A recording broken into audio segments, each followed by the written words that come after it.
अध्याय 4। हम अपना नहीं बल्कि प्रभु ईसा मसीह का प्रचार करते हैं। ईश्वर की दया ने हमें यह सेवा कार्य सौंपा है, इसलिए हम कभी हार नहीं मानते। हम लोक लज्जावश कुछ बातें छिपाना नहीं चाहते।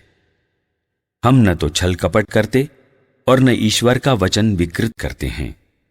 हम उस प्रकट रूप से सत्य का प्रचार करते हैं। यही उन सब मनुष्यों के पास हमारी सिफारिश है जो ईश्वर के सामने हमारे विषय में निर्णय करना चाहते हैं। यदि हमारा सुसमाचार किसी तरह गुप्त या अस्पष्ट है तो उन लोगों के लिए जो विनाश के मार्ग पर चलते हैं। इस संसार के देवता ने अविश्वासियों का मन इतना अंधा कर दिया है कि वे ईश्वर के प्रतिरूप मसीह के महिमामय सुसमाचार की ज्योति को देखने में असमर्थ हैं। हम अपना नहीं बल्कि प्रभु ईसा मसीह का प्रचार करते हैं। हम ईसा के कारण अपने को आप लोगों का दास समझते हैं। ईश्वर ने आदेश दिया था कि अंधकार में प्रकाश हो जाए। उसी ने हमारे हृदयों को अपनी ज्योति से आलोकित कर दिया है, जिससे हम ईश्वर की वह महिमा जान जाएं जो मसीह के मुखमंडल पर चमकती है। यह अमूल्य निधि हम में मिट्टी के पात्रों में रखी रहती है, जिससे यह स्पष्ट हो जाए कि यह अलौकिक सामर्थ्य हमारा अपना नहीं बल्कि ईश्वर का है। हम कष्टों से घिरे रहते हैं परंतु कभी हार नहीं मानते। हम परेशान होते हैं परंतु कभी निराश नहीं होते। हम पर अत्याचार किया जाता है परंतु हम अपने को परित्यक्त नहीं पाते। हमको पछाड़ दिया जाता है परंतु हम नष्ट नहीं होते।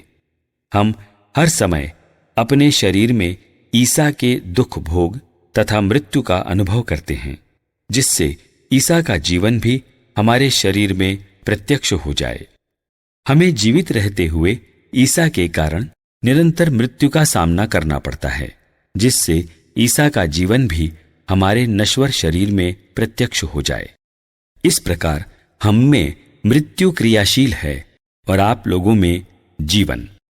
धर्मग्रंथ कहता है, मैंने विश्वास किया और इसलिए मैं बोला। हम विश्वास के उसी मनोभाव से प्रेरित हैं। हम विश्वास करते हैं और इसलिए हम बोलते हैं। हम जानते हैं कि जिसने प्रभु ईसा को पुनर्जीवित किया वही ईसा के साथ हमको भी पुनर्जीवित कर देगा और आप लोगों के साथ हमको भी अपने पास रख लेगा। सब कुछ आप लोगों के लिए हो रहा है ताकि जिस प्रकार बहुतों में कृपा बढ़ती जाती है उसी प्रकार ईश्वर की महिमा के लिए धन्यवाद की प्रार्थना करने वालों की संख्या बढ़ती जाए। पुनरुत्थान में दृढ़ विश्वास। यही कारण है कि हम हिम्मत नहीं हारते। हमारे शरीर की शक्ति भले ही क्षीण होती जा रही हो, किंतु हमारे आभ्यंतर में दिन प्रतिदिन नए जीवन का संचार होता रहता है, क्योंकि हमारी क्षण भर की हल्की सी मुसीबत हमें हमेशा के लिए अपार महिमा दिलाती है। इसलिए हमारी आंखें दृश्य पर नहीं बल्कि अदृश्य चीजों पर टिकी हुई हैं, क्योंकि हम जो चीजें देखते हैं वे अल्पकालिक हैं। अनदेखी चीजें अनंत काल तक बनी रहती हैं।